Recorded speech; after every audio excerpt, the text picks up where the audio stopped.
Really isn't going to be whether you get a hat or a calendar or a t-shirt or a newsletter. It's what kind of change does this organization bring to the world?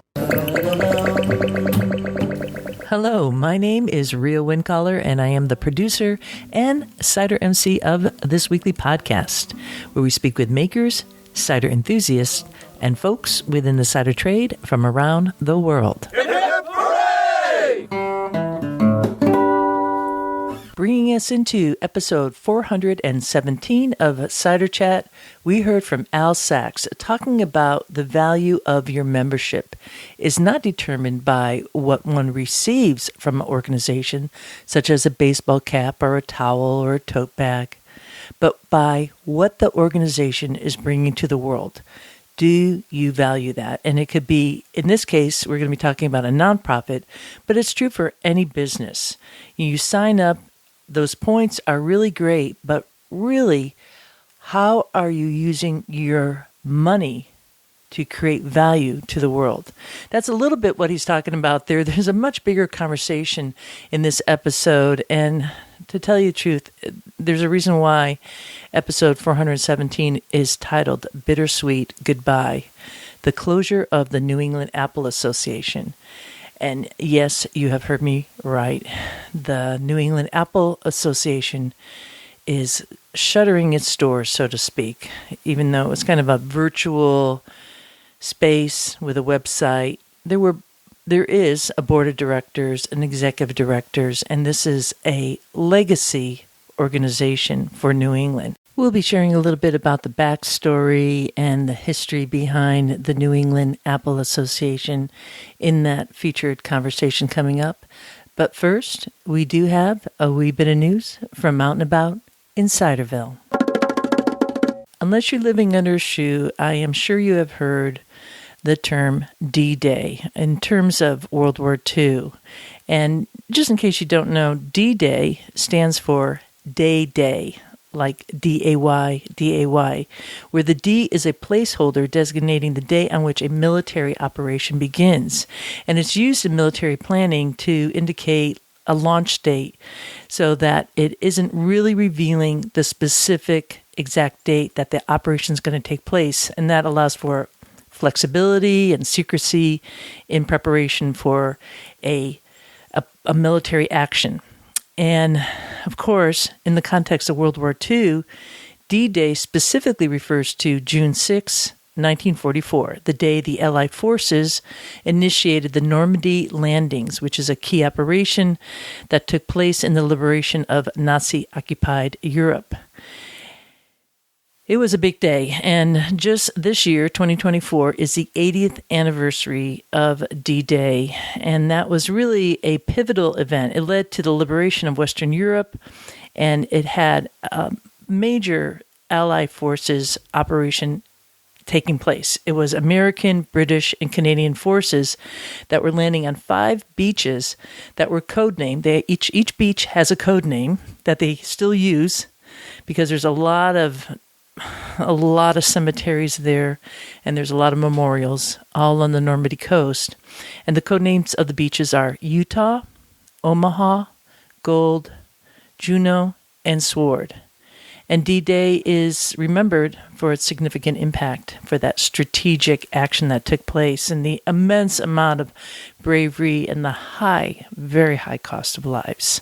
It's hard for me to talk about this without getting emotional, and I don't know if that's ever going to go away, and probably that's a good thing, because that situation, that was intense, and it sticks with you.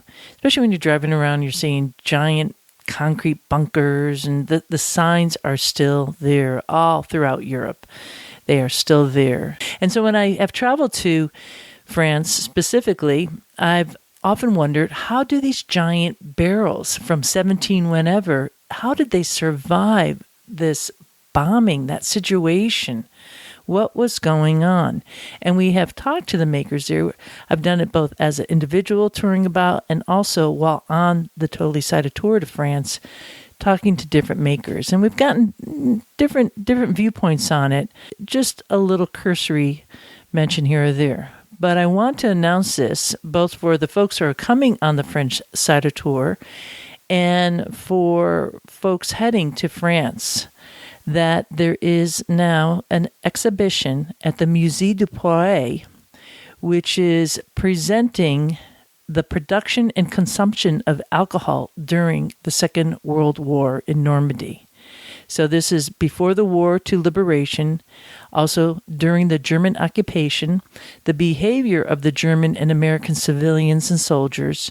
All that is going to be traced in this exhibition. The question of how did alcohol production continue under the occupation? This is a key question for me. And also, what behavior did the Germans have towards this production? Did the liberation give a new impetus to production and consumption? What happened? So that exhibition is now at the Musée du Poiret, and that museum is essentially free to walk about in. It's both an inside exhibition. There's a gift shop. There's a path that you walk around that you could get to see Perry pears, and the premier Perry pear in Domfronte is Plante de Blanc. It's a little yellow, almost looks like an apple-shaped pear, and you could see them as you're driving about, especially in the fall, because of giant pear trees. And pear trees look really different than apple tree. In case you don't know the difference, an apple tree is kind of more, they could grow big, right? But they're a little bit more of a lollipop shape in the distance. A pear tree is more like a Christmas tree shape. I mean, this isn't exact, it's not so sharp edge, but it has that bigger, taller silhouette. That's how you could tell. That's one way. I'm saying that because I remember seeing a photo that was posted somewhere on social media. Somebody's talking about, hey, look at this apple tree. And I didn't want to break it to this guy, but I'm like, that is not an apple tree. That is a pear tree. And as I recall, he wasn't too happy about that. I mean, come on. We got to check the egos at the door here, Ciderville. Don't shoot the messenger. Okay, don't shoot the messenger. It's not that big of a deal. Lighten up. Anywho, oh, mio mio, there's a little tiny person in front of a big giant pear tree. Apples just don't grow that big. I'll tell you, they just don't. And the other thing to know is that an old apple tree is 150 years old. After that point, it may not be sticking around many more years. Versus a pear tree, you're seeing something upwards. We'll see trees there that are 300 years old, easily, 350 years old. And some makers don't want to touch a tree until it's 100 years old. And they could do that because they can't. Not everybody has that luxury, but that's beside the point. Anywho, I am super excited to get the answer to some of these questions, and for everyone on the tour heading out this September to be able to share that with all of you. It's really something that has been on my list for a long time. I understand that the orchards survived because they weren't really bombing the countryside. They were bombing cities, right? Main places like St. Malo, which is one of the cities that we'll be visiting. It's right on the English Channel, essentially. A big, beautiful city. Not a city, it feels more like medieval in a way. You have these like high walled ramparts that line the city. You get to walk on the top. There's all like parkland now, beautiful beach area. But World War II bombed the heck out of that city and had to be rebuilt, just like Rotterdam. Rotterdam was totally rebuilt in the Netherlands. So you just can't imagine it unless you were there or you're kind of studying history or visiting these historical places. And I guess I'm a sucker for that all. Another very cool fact about the Musée du Poiret to know is that it's part of the national park system there. And the park gift shops, specifically like at the museum, but also other ones too, they sell local products like cider and Poiret, Calvados, and Pommeau. That is your best place to go shopping in France to be able to get products. They don't have like a bottle shop where you go to, like around here we have a package store and you'll see a whole shelf of cider. That's not going to really take place too much in France. You have to go to the grocery store and it'll be like in the back area. And it is getting a little bit better, but the choices are not those superb choices that you really want to seek out. The only way to get that is to visit each and every maker, which might not fit into your plan. You might have 2 or 3 days, and really tops just driving about. Maybe you could get to 3 makers. And then, on top of just being able to really drop into each glass when you're visiting, time gets tough. So how beautiful that you could go to the museum. You have an outdoor setting, there's seating, there's bathrooms, there's a pavilion, there's a path to walk, there's exhibits. And if you're going in the fall like we are on the Totally Cider Tour, you get to try the fruit right there. Super, super cool. I just love going into the gift shop and, that's where I kind of stock up on my poire. It's fantastic. So a good cue. In fact, something you should know, we do get a lot of emails coming in requesting info on, I'm going here. Do you have any recommendations where I should go? And really my reply is always visit them all. But if you want us to set up an itinerary, we will do that. There is a fee for that because it is the job of a travel agent to be able to set up an itinerary and make this kind of recommendations. It's taken a lot of boots on the ground on this end to be able to glean that info from years of traveling and interviewing and all that. So I think it probably makes sense to anybody out there that you really want an itinerary with the recommendations. That's how we roll here. And you could just send an email to info@ciderchat.com to get more. Especially if you're going to France. All right, when I return, we have a wee bit more news from out and about in Ciderville. Walking through the orchards. This episode was partially sponsored by the Pennsylvania Cider Fest, which is taking place on June 15, 2024. It's going to be at the South Mountain Fairgrounds, which is in Adams County, Pennsylvania. That's to the west of Gettysburg. It's just north of Maryland. A really easy, beautiful and stunning area to go to. There are 30 plus different cideries, all Pennsylvania based. And Pennsylvania is one of the top apple growers in the country. It's in that category. I don't know. It's, in the top 10 growers, maybe number 4. But, in Pennsylvania's mind, they are number 1. And there's going to be vendors, right? Bringing little gifts home. There's going to be food. There's going to be music. You could bring in your different chairs or tents if you want to be able to kick back a little bit, hang out with your friends. And what I really like is that as you're walking about with your little pen and paper and saying, oh, I really like that cider, you could buy it right there. And at the gate, when you're leaving, you could take it to go. And I also know that some of you really, really fell for the fact that there's going to be baby goat snuggling. Me too, right? What's not to love about baby goat snuggling? Whew, they got that. The Steinmetz family farm, they're going to be having the baby goats there, so do it. Why not? Go to Pennsylvania, go to the South Mountain Fairgrounds, and whoop it up. You could follow the PA Cider Fest on Facebook or on Instagram. There's links in the show notes for this here episode 417 on how to get your tickets. And if you put in promo code Ciderville, all capital letters, you get $10 off your ticket. And I really encourage you to get that VIP ticket and begin the fun from 12 to 1.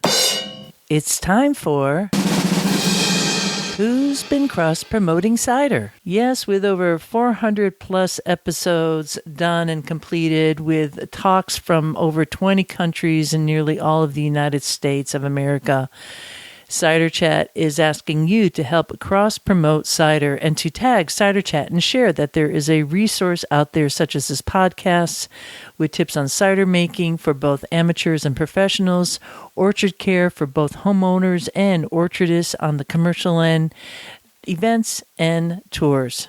All the above, essentially. And you could do that by downloading the info flyer at ciderchat.com or to just cross-promote and share some good news out there in Ciderville to keep cider in the news. And each and every week this season, we are showcasing anyone and everyone who helps cross-promote cider by using the hashtag XPromoteCider. And we have our friends at Spacetime Mead and Cider Works in Dunmore, Pennsylvania. That is Dan there. He is he's always been sharing every episode for like ever. Dan at Spacetime Mead is also a part of the Cider Going Up campaign at ciderchat.com. These are featured commercial operations that have a page dedicated to their services. And so, by you supporting them, you are also helping to support Cider Chat. It's just an absolute no-brainer, a win-win for everyone. So Dan at Spacetime Mead has shared both to the Facebook page and on Instagram. That was last week's episode, which was all about Bach in the bottle. And we're talking about Johann Sebastian Bach. We had Brian Wing on the podcast from Greenbench Cidery down in St. Petersburg, Florida. We also saw a post come in from our friend Marcel at De Hennenaar, which is in the Netherlands. And, Marcel, you just, you guys make me so happy. All these folks are all patrons of Cider Chat, they're kind of doing what Al talked about coming into this podcast, is letting your money speak, supporting operations, not because it's just about getting a baseball cap, but because you believe in what that organization or business is doing. And what can I say? And we also saw a post this week coming from Prince Edward Island. All right. Now, Prince Edward Island is going straight up the East Coast. It's a magnificent island in Canada, and there's a lot of cider happening there. And also at Red Island Cider, we had Robert, who is the founder of Red Island, the cider maker, on the French Cider Tour this past in 2022. And he posted on the Instagram account the info flyer that we have at Cider Chat that you could download and post. And he wrote, "During our cider making journey, there has been one source of knowledge that has proven indispensable at Cider Chat, hosted by Ria. Not only shares great cider making tips, but also great information on what is happening in the industry. It's quirky, fun, and super informative." Yeah, I agree. Can you believe she's done over 400 episodes? No, Robert, I cannot believe. I really can't. Believe me, I can't. The reality is that cider is here to stay and grow. We are continuously discovering dry, fruity, sweet, and new ciders. Along the journey, Cider Chat has been there to lead the way. If you are a cider enthusiast or maker, add this podcast to your list. Hashtag cross-promote cider. Hashtag PEI, hashtag Canada, hashtag cider, hashtag summer cider. Yeah. Oh, yeah, thank you. And also, I remember when Robert and the folks at Red Island Cider became patrons of Cider Chat. I think it was during COVID, the beginning, and they essentially took their coffee money and the pooling that they'd get from the coffee money and send that to Cider Chat each month, which is just, dang, that's what it's all about. So thank you. And you too can cross-promote cider, tag Cider Chat, share the good news, keep cider in the news, and be part of the final episode at the end of this year, because we are keeping data on all this. We got an Excel file trying to keep up with all the good news and to help keep cider going up. Dancing in the streets.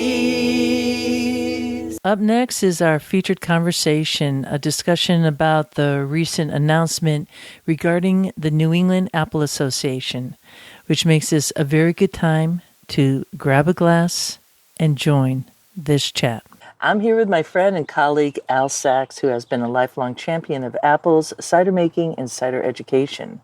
Like so many volunteers, he is an unsung hero for the cider industry, despite having worked tirelessly behind the scenes developing educational programming for both amateur and professional cider makers and apple growers.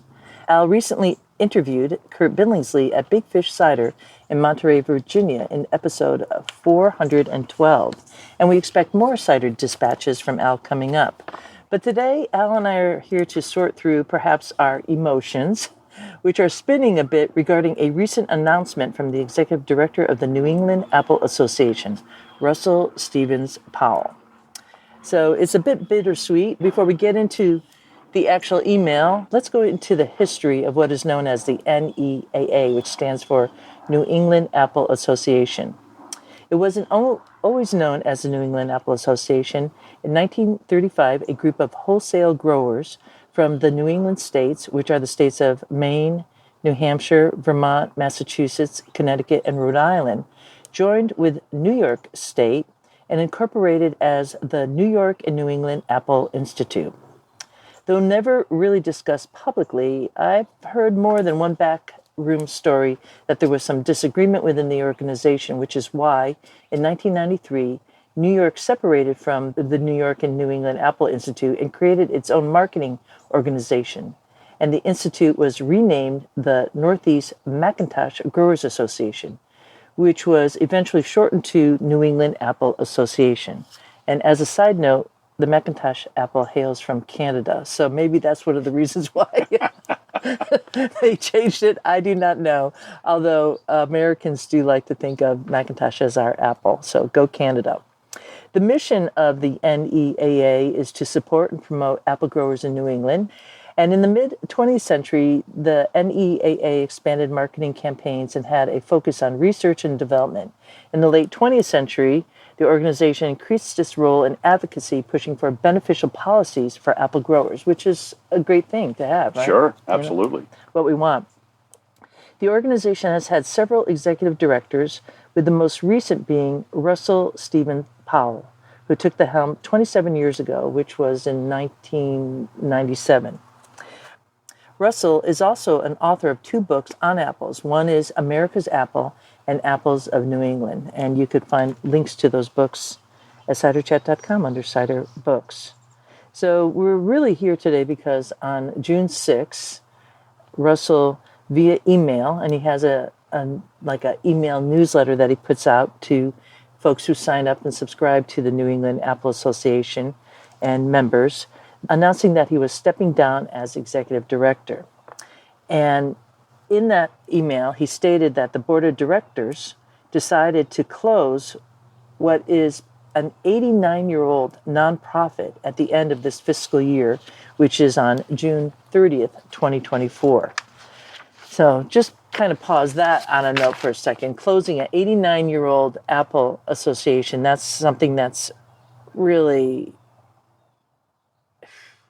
Yeah, it's hard to imagine how difficult it is to put together a voluntary organization, get the incorporation, set up the infrastructure you need to run a nonprofit or an advocacy organization, or even an agricultural support organization. So it's sad to see that something with this history is going away, because that type of organization is still very much needed, and especially where you have a sector of the agricultural economy here in New England that is continuing to struggle with apples coming from all over the world competing in the marketplace.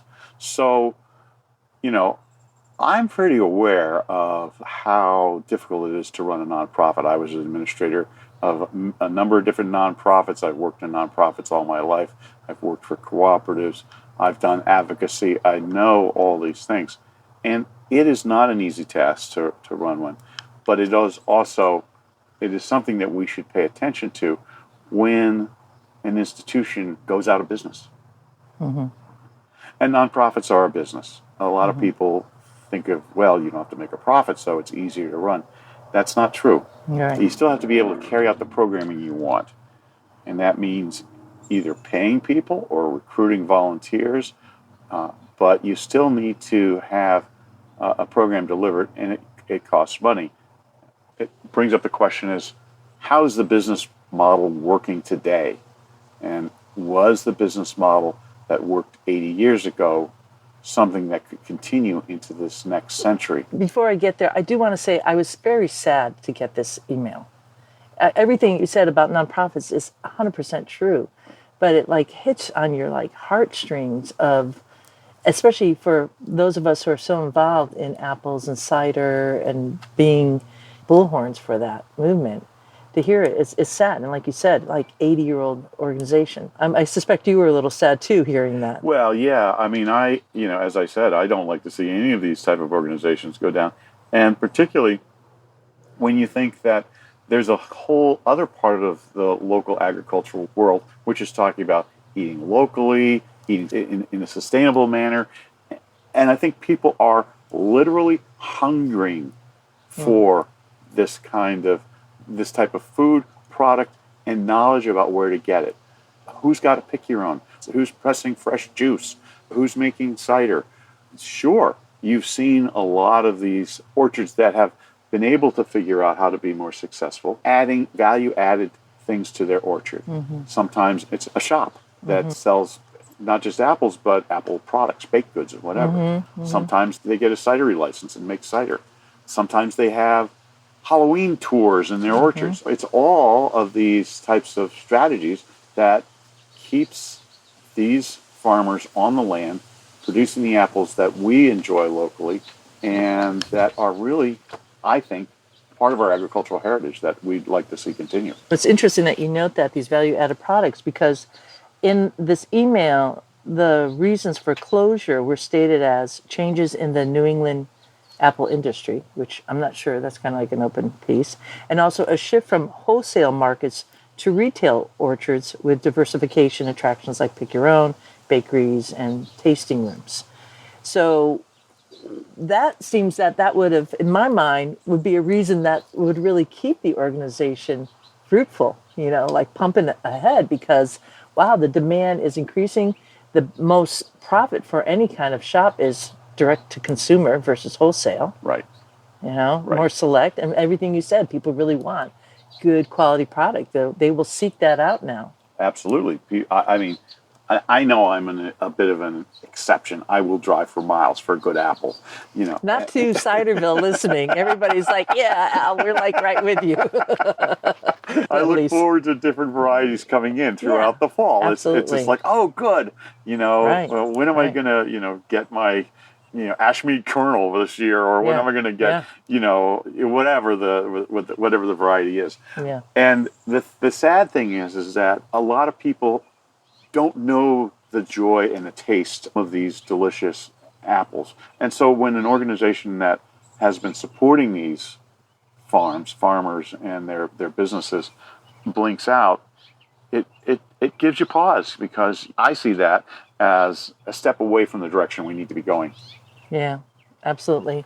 One of the cool things about the New England Apple Association, which I didn't really know much about, I mean, I knew whispers, it didn't really have that kind of public display. And maybe that might have been part of the reason, like, we're seeing this, because who would have known unless you're a total apple geek or a cider geek? I just don't know. Right. But on their website, they would have a list of all these apples. And you could see, like, the work of Russell, because he wrote a book on America's apple and the apples of New England. And so there's photos there and a little descriptor of each one, which is just an encyclopedia for Absolutely. everyone. And his wife is an incredible photographer. Her apples photography is beautiful. And I always love to get the calendar every year because every month I get to see pictures of beautiful orchards, apples in bloom, and apples. And for those of us who think that's the best kind of calendar in the world, that was always sort of my go-to calendar for the year. Mm-hmm. Well, that was one of the bennies of joining. You could be an individual or you could be a commercial orchard. So let me go over some of the specs here, because I think that this info is interesting for everybody out in Ciderville who are part of organizations, looking to start organizations, or looking to rescue organizations that are, not able to sustain it. Or if you're just in the cider sphere and you're like, why am I feeling alone? Maybe sometimes there's a disconnectivity. Looking at some of the offerings, if you join as individual membership, at $50 you would get to join under the John Chapman Associate, which is, we know as Johnny Appleseed. Johnny Appleseed. Who was... local Massachusetts boy. That's right. Shout out to... born in Long Meadow, or East Long Meadow. He was born... in Leominster. Yeah, Leominster. But lived in East Long Meadow. Raised up. I know that by heart. I've been to his birth site. It's a little tiny log cabin off on the side of the road up in Leominster, down by Baldwin Lane or something. Yeah, and then he went out to Pennsylvania, but we will not devolve into Johnny Appleseed. Thank you for that. So for $50, you would get a New England apple wall calendar. If you go up to 100, you get 3 wall calendars, and goes up 5 wall calendars, etc. I just wonder. I hear your passion for wall calendars, but I can't think of the last time I hung a wall calendar, and it feels like that is a a relic of the past to offer a wall calendar, despite even the photos being as beautiful as they are. I think one has to look at what you are offering to your membership in terms of value. And I think the wall calendars are a good thing, but I think there is other value that they offered. Right. The wall calendar is a marketing artifact. You don't join the association because it has a nice wall calendar. You will join a nonprofit, any nonprofit, or support a nonprofit because you believe in its mission and what it does. People join nonprofits that they don't have a direct business interest in. This is a business association to a large part. And so obviously businesses who join feel like this is going to help my orchard business. Mm-hmm. But individuals do it because they're fans and they just want to see this type of business continue. You don't want to build an organization that costs you a lot to service the membership, because servicing the membership is not a mission. Right. It should be the other way around. The member should be supporting the mission, right, not your money that you send in, right, supporting you getting a newsletter every quarter or something. But it's one of those things where there's got to be excitement and you've got to keep up with the times, because you just hit on it a minute ago. Wall calendars ain't your thing. I like wall calendars, but I'm ancient. Well, not that ancient, but it's all relative. Yeah, it's relative. But it is kind of a boomer thing, Yeah. I don't know any millennials or Gen Zs or it's all on you're doing it from your phone. Yeah. And doing different artwork, Yeah, I have other digital artwork, whatever. Yeah, I like calendars, so I have quite a number. Hey, I do too. That one for my mom, But I don't want to. But the point is really that it's different strokes for different folks. So different people are going to be turned on by different things, and it really isn't going to be whether you get a hat or a calendar or a T-shirt or a newsletter. It's what kind of change does this organization bring to the world? How does it advance that mission of supporting local fruit growers? And how does it help me as a consumer access the kind of product that I want and live in the landscape I want to see? Mm-hmm. Those are all things that are important to me, and I would pay a membership to do that. And maybe membership is not the way to pay for this type of work. That's just one metric to look at an organization's health. Is how do you fund this thing? How do you keep something, a nonprofit, alive? And that's an ongoing conundrum that needs to change with the times. Mm-hmm, mm-hmm. I think those are like key points, and thank you for speaking from that. I want to look at it from apples and cider and what this says about our community overall. There were 97 orchards that were members of this organization from each of the New England states. New England has a lot of orchards, albeit small orchards, but that has a lot of orchards. And with the membership, they are listed on the website. You could get info about it. I've used that website as a resource for doing my own research. They are going to be keeping part of the website up. We do not know what part. I hope they keep the apples, all the list of all the apples. I hope they keep a list of the orchards, but if your membership's not paying for that, I don't know how they support that, because websites take money to keep up there. So it really now creates this kind of open gap for New England overall, for all these, I'm going to say the Northeast, excluding New York, because New York's kind of going, whole guns. And also, just on Friday, on June 6th, or 7th, just when the day after this came out, New York just came out with, they passed legislation where they can now have cider shipped out of New York, which is fantastic. And they've been pushing for that for years. So good news happening for the Northeast in New York. But what does this say for New England, the New England market? Of course, it begs the question is maybe there's an opportunity for New York and New England to get back together again. I don't know if I'm going to approach that, but But it really is one of these things where it's a question of leadership and vision. And is there a vision of how this can be a useful organization to the Apple community? And are people willing to say, you know what, I may not see a dramatic jump in my sales if I join, but I know I'm supporting the whole, And one of the things that, of course, we all know from de Tocqueville writing about the United States back in the days of yore was that we as a country were noted by him as having voluntary associations to get stuff done. We didn't need to go to a king or prince to support something. We did it ourselves. We came up with our own organizations. And that's especially true in the agricultural sector. If you look throughout the history of American agriculture, you will see that there have been associations that have come together to do different types of tasks that need to be done. And maybe it's a good thing that the organization went out of business, because if it wasn't able to fulfill its mission, maybe it doesn't need to be around. I don't think that every organization that's ever been created needs to continue. And so is that what you're saying about the New England Apple Association? I am not saying about that because I don't have enough information, but I'm saying that on one point, we can't be sentimental about an organization. We need to assess whether it's doing its job and is it successful. We don't really have a good understanding of why did it go out of business, and we'd be nice to learn, because other organizations I know struggle too, and maybe there's ways to learn that. One of the things that's very difficult for many organizations to do is to continue to recruit new and young and creative leadership, because a lot of times when you bring people into an organization, it's often done in a way that's sort of like, sit in a meeting for a year or two and you'll kind of figure out what we do. No onboarding. No training, no onboarding. And training is something that on any board, in any organization, board members need to be trained. You don't come onto an organization and know what you need to do. You don't know your job unless you've been trained. Now, yes, you can sit there for a year or two and learn what happens, but it doesn't have to be that way. No, it's more proactive to actually provide training. Always more proactive. Train people.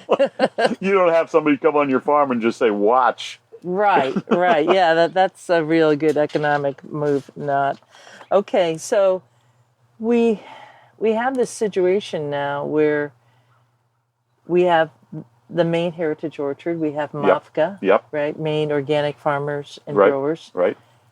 But now we'll have no New England base. We have cider guilds, like Connecticut has a cider guild, and we have a Massachusetts Organic Farmer Association. We have state level. Not focusing on apples and cider. That is correct. And MOFGA is a broad organization. They have a division that does apples, and they're absolutely. Yeah. So this is a little concerning for me, and also what we're seeing. Massachusetts was a beacon for so many years as a spot to come. We've lost cideries. Yep. It's very hard for young families buying property here. Sure. I saw a statistic a couple of years ago that 1 out of 88 people in Boston are multimillionaires. I mean, how do you compete against that coming into that market? That's Boston. We're in Western Mass, but how does somebody get an orchard here unless they are part of an agricultural, land grant situation? Yeah. Or come from money, or come from a family that already owns an orchard. Absolutely. Starting a ag operation of any kind is going to be capital intensive, and you've got to do a lot of physical work to make it really happen and be profitable. And for a lot of people, as they say, the last crop is selling the farm.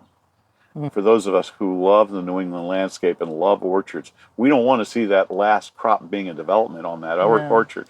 Yeah. We've already seen that happen too many times around too many cities. Because every city in this country used to be ringed with orchards that were developed, were bringing in the fruit for that city. Yeah. Well, sometimes when one door closes, another door opens, and perhaps that this will ignite a sense of, shoot, what did we do? Yeah. Or not. There is contact info. If you want to contact, there's 3 different folks here that are on the board. Russ Holmberg, who is of Holmberg Orchards in Gales Ferry, Connecticut. Gil Burnap, who was the secretary and treasurer for this organization. He's from Burnap, a butternut farm in Framingham in New Hampshire. And Steve Rose, who is part of New England Apple Products. And, Steve and his family go way back Right. to like a 150-year-old company, Right. like Standard Vinegar, Yeah. then to Very Fine, and now New England Apple Products, which is based in Leominster. That's where Stormalong was working out of that same production facility. They've now moved out of there a year or so ago. So you're looking at folks who have been in the industry for a while here. Connecticut has Other a guys. bunch of century-old orchards Yeah. in Family their passed down. multi-generation Yeah. operations. Right, the Rogers family. As so does Yeah. all of the New England states. Yeah, yeah. So maybe that's also kind of the wake-up call, too, for these families. We're so appreciative that they've kept orchards in their forefront, and hopefully for the future, we'll kind of pass that on in some way to keep it accessible and attainable and sustainable for others. And succession in the family operation, the business operation, or whether it's family or not, is an important piece of business planning. But it's also an important piece of organizational planning. Mm-hmm. You can't let your organization get fossilized. That is a big problem. We are where we are right now. There's kind of like no going back. When something like this happens, there can be finger pointing or disgruntledness, and I don't think that's going to be a value here. It's all really now about looking forward. They made their decision. I don't think there's no going back, and I appreciate the service that Russell did for 27 years and what Bars did. They ran the booth at the Big E, the Eastern States Exposition, which brings in 1.7 million people for 17 days each September. A lot of people tasted apples that they would never have tasted Exactly. anywhere else because Yeah. they had that stand. Yeah. This is a big mark, and I wish it was a positive point in history. It's kind of a weird situation to being someone who is always talking about the upside of Ciderville to now be talking about what really feels like a really downside. I think one of the things that would be an area for future research would be looking at, okay, what makes things successful in terms of these apple orchards, and how do they fail? Because there's so many things that are stacked against you when you're trying to put one of these things together. So there's a lot of reasons why it's easy to not do it. Just health of the orchardist, cost of taxes, land, all that type of stuff. But it's also important to look and see who's skinned the cat, who's figured it out, who's turned the key, and who's continuing to keep up with the times to be able to bring consumers the quality products that we love. Well, we know there's a whole bunch of folks out there making cider in New England. I like to think that cider is still moving that lever forward. Yeah. I think we need to look at all sectors, from the very large orchards to actually down to the home orchardists and the apple lovers who just like to cook and eat apples, and because they are part of the community that needs to be united to support agriculture and particularly orcharding in New England.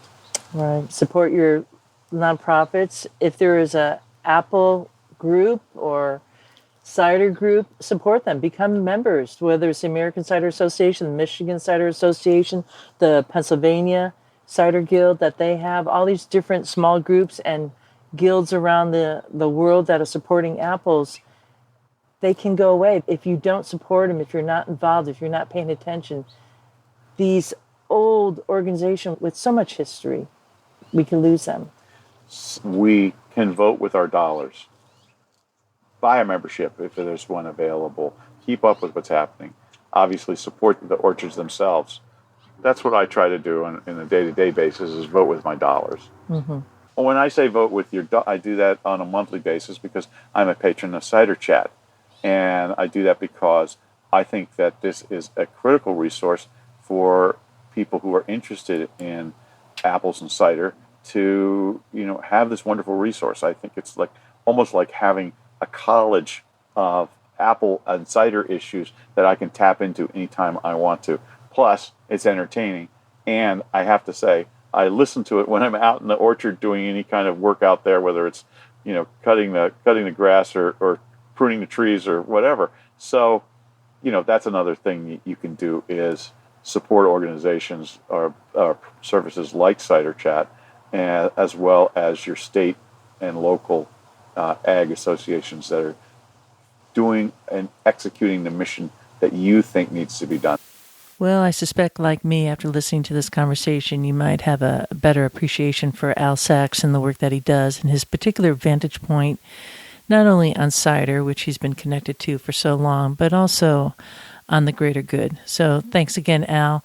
It kind of reminds me of a song thinking about the whole situation with the New England Apple Association and just New England in general, how things change, and when history is just kind of happening before us. It's a song that's often kind of related to marching in the streets, and it goes, and if you know it, do sing along. It goes, we got to keep on walking forward, keep on walking forward. We got to keep on walking forward, never turning back, never turning back. Yeah. Well, Ciderville, I have an important announcement. If you've listened this long, which I sure hope you have, I will be going into my summer season here, which will mean a episode every other week. I'm not sure how long that will last, but Cider Chat here at Cider Chat Central, we need a little time to clean up the equipment, get things organized, air out the studio, air out our heads a little bit, and keep on working on some fantastic episodes coming up here. I won't totally let the goose out of the basket yet, but I will let you know there's going to be that keynote speech from John Bunker that was recorded at the New York Apple Camp last summer. I have been sitting on that, and then there's going to be included in the series also some Apple ID talks that John gave at CiderCon 2024. So you can look forward to that this summer, and some different mentions. As always, do follow Cider Chat on all the different social media channels, such as Facebook. Do subscribe to the Cider Chat YouTube channel. There's also TikTok at Cider Chat, Twitter, Cider Chat, Threads, everywhere, all these social channels, and of course, Instagram at Cider Chat Ciderville. I'm not going anywhere. I'll be here. Send an email. Just need a little bit of, cleaning up the shop as anybody would at this time of year, and kind of taking in 417 episodes. Yeah. All right. Thanks as always for listening. And with that, I leave you here. This is Rio Wind Caller signing off for now. Looking forward to seeing you in Ciderville.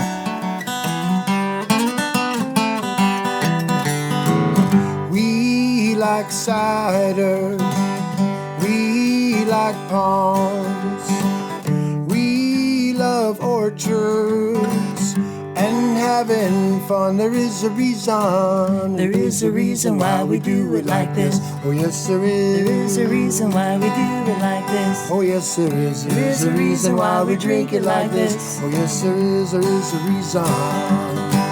We like walking through the orchards, dancing in the streets, smelling all the blossoms, kicking up our feet. We like cider, we like palms, we like orchards, having some fun. There is a reason why we do it like this. Oh yes there is. There is a reason why we do it like this. Oh yes there is. There is a reason why we drink it like this. Oh yes there is. There is a reason. We like walking through the orchards, dancing in the streets, smelling all the blossoms, kicking up our feet. Oh yeah. We like cider. Oh yes we do. We like palms. Oh yes we do. We love orchards, having some fun. There is a reason why we do it like this. Ba-da-da-dum. There is a reason why we do it like this. Ba-da-da-dum. There is a reason why we drink it like this. Ba-da-da-dum. Ba-da-da-dum. We like walking down the orchards, dancing in the streets, smelling all the blossoms, kicking up our feet. Oh yeah. We like cider. Ba-da-da-dum. We like palms. Oh yes we do. We like orchards, having some fun.